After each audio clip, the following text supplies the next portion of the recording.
Science Academy, the science provider of the nation.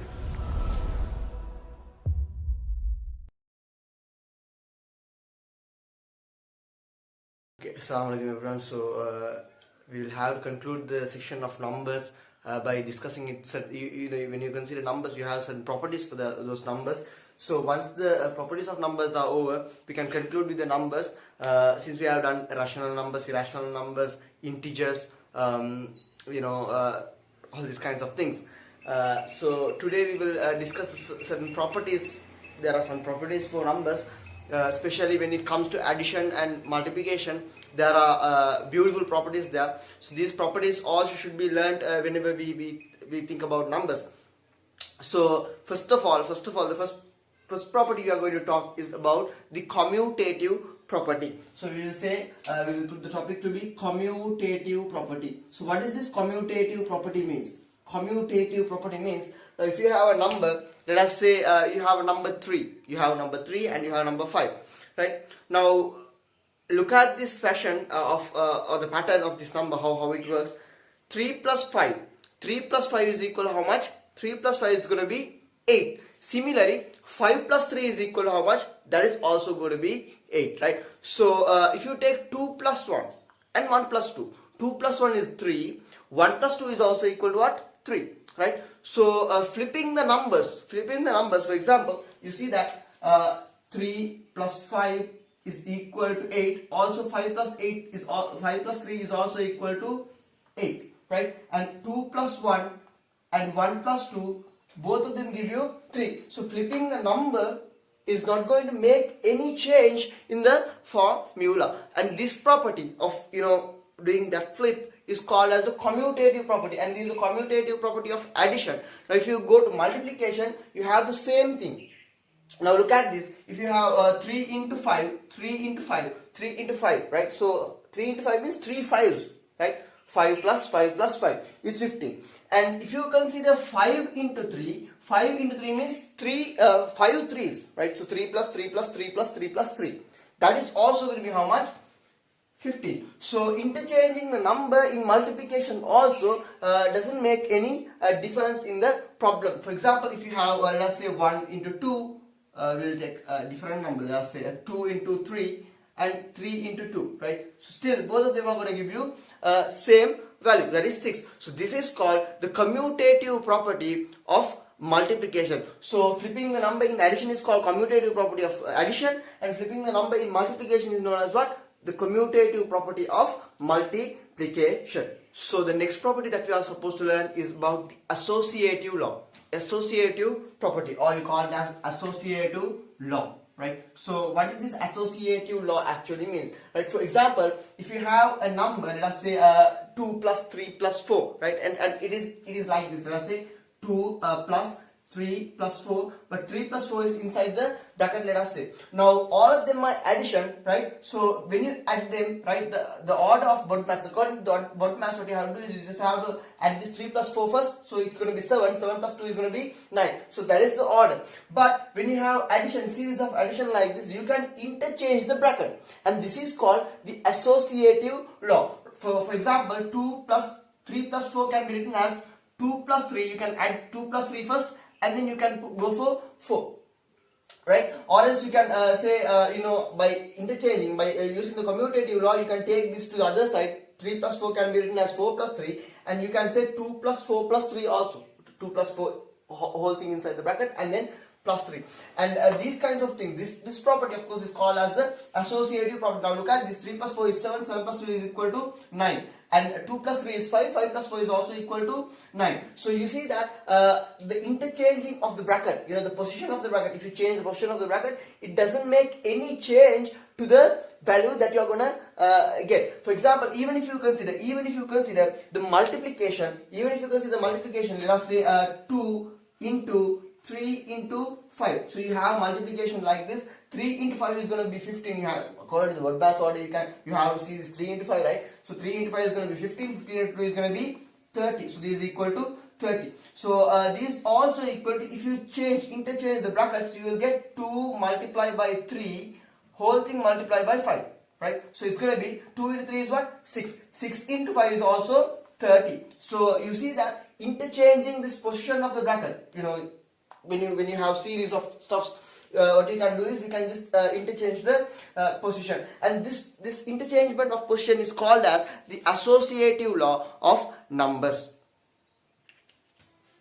Right. So for addition and multiplication, there are two more properties, I would say, and one of the beautiful property in this addition and multiplication is that the identity property. So what is this identity property actually means? Now let's consider number 0. Okay, so we will consider number 0. So if I ask you how many pens are here or how many markers are here, you would say simply 1. How many markers are here? You would say simply 2. And if I say how many markers are here, you say how many markers are here, you will say 0 markers. There are no markers. So if you want to say there are no markers, what you would say is you say 0 markers, right? So you are going to say 0.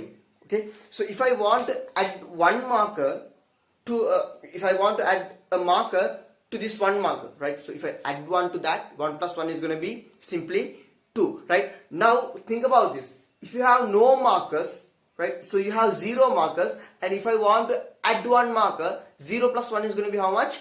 1.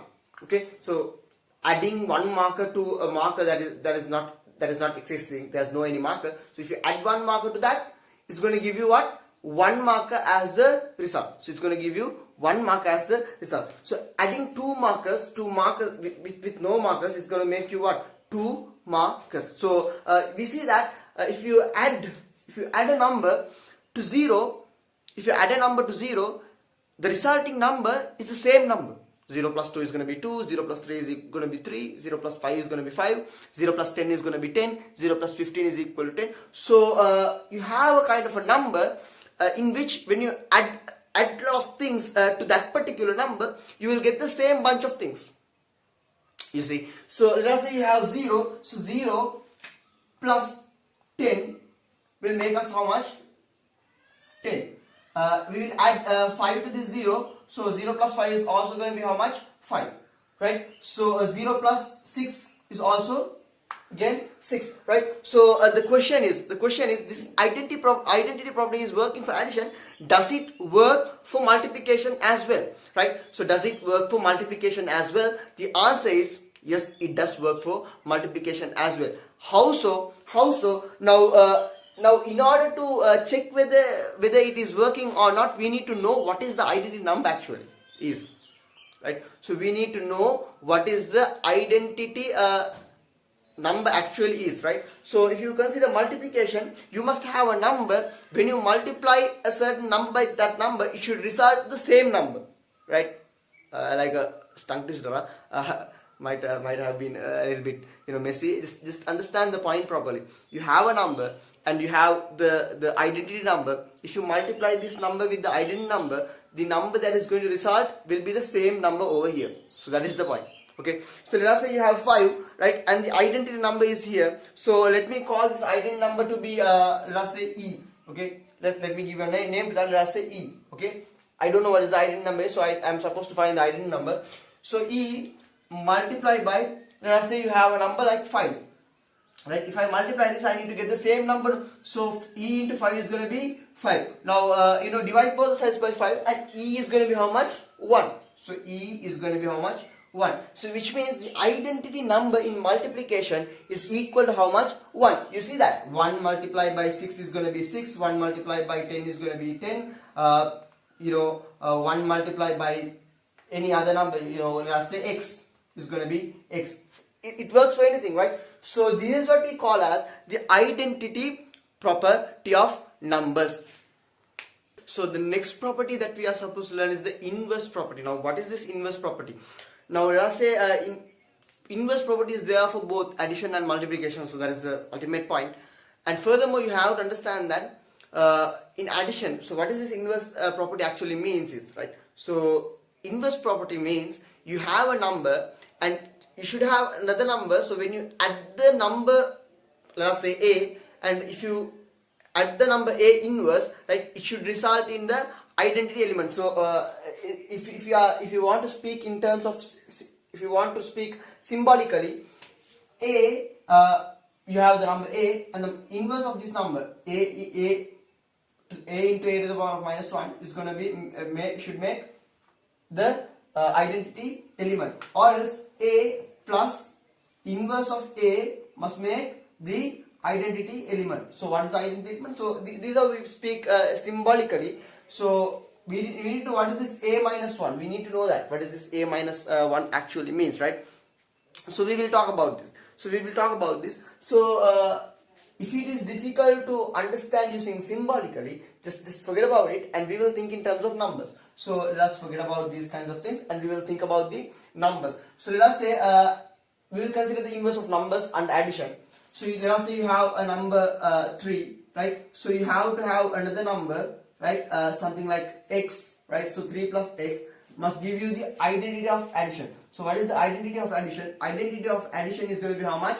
0, right? Identity of addition is 0. So the point is to find x. So we have to find x. Take this 3 to the other side. So plus 3, when you have no symbols, it means it's plus, right? So take this plus 3 to the other side. So you are going to get x is equal to 0 plus minus 3, right? So x is equal to, now you have the identity element and you have minus 3. So any number added with the identity is going to make you what? The same number that you have. So 0 plus minus 3 must make you how much? Minus 3. So the identity, so the inverse of the 3 is going to be what? Minus 3, right? So if you have another number, let's say 5, right? So the inverse of plus 5 is going to be how much? Simply minus 5, right? So 5 added with minus 5 is going to make you how much? 0, right? So this is how the inverse property of addition works. So what is the point? What is the how can we understand the inverse of multiplication? So let us say you have the same number 3, right? So you should have another number, right? Let's say y, right? So when you multiply 3 with y, you should make the identity element of multiplication. So what is the identity element of multiplication? That is 1, right? So in order to find y, so what I'm going to do is I'm going to divide both the sides by 3. So 3 and 3, right? So 3 to 3 gone. So y is equal to how much? 1 over 3. So if that was the case, the identity element of so the inverse of 3 is going to be how much? 1 over 3. So 3 multiplied by 1 over 3 is going to make you 1. So if you have a number like 4, right? So the inverse of 4 is equal to 4 multiplied by 1 over 4. These are going to make you the identity element 1. So inverse of a certain number is the when you have the addition, the inverse is simply the negative number of the same number, and when you have multiplication, the reciprocal of the same number is going to be the inverse of the multiplication. And we have the last property that we are supposed to learn is called the distributive law. So distributive law is going to work for addition, and it's not going to work for multiplication though, right? I would say, but you need to understand that the distributive law is a combination of addition and multiplication, right? It's not addition separately, it's not multiplication separately, but it's the combination of these two addition and multiplication. So what is this distributive law actually mean? For example, let us consider something like this: 2 multiplied by, and open up a bracket, and you have 3 plus 4. Okay, so when you have something like this, what you can do is you can distribute these numbers, right? Now, according to the BODMAS order, you are supposed to do the bracket first, and then you are supposed to multiply them, right? So you are going to get 2 multiplied by 3 plus 4 will be what? 7, right? So 2 into 7 will be equal to 14. So this is the actual way of doing this. But distributive law, what it says is you can multiply them separately. And in between you have the addition, so you will have to put the mark addition in between. So when I do the sum, you will understand this slowly. Now 2 into 3 is equal to how much? So you can write as 2 into 3. Since you have multiplication, you are supposed to multiply the values inside the bracket. So that is the idea. So 2 into 3 is going to be 6, and 2 into 4 is equal to how much? Plus 2 into 4, right? So these are you are supposed to write. So 2 into 3 is going to be 6 plus 2 into 4 is equal to 8. 8 plus 6 will be 14. So this is the answer of this particular problem, and this is what we call as the distributive law of numbers. So from this we will be concluding the chapter of numbers. so numbers will be over, right? But under the same playlist of numbers, I'll be starting, first of all, we are supposed to do arithmetic progression. So we will move on with number patterns first. So we will do number patterns first. So once we are done with number patterns, we will be continuing our arithmetic progression, which you have in your grade 10. And then parallelly, I'll be starting another playlist that is on graphs, and also I'll be starting another playlist on percentages, right? So you will have to be very busy with doing some sums these days, right? Probably I might be putting videos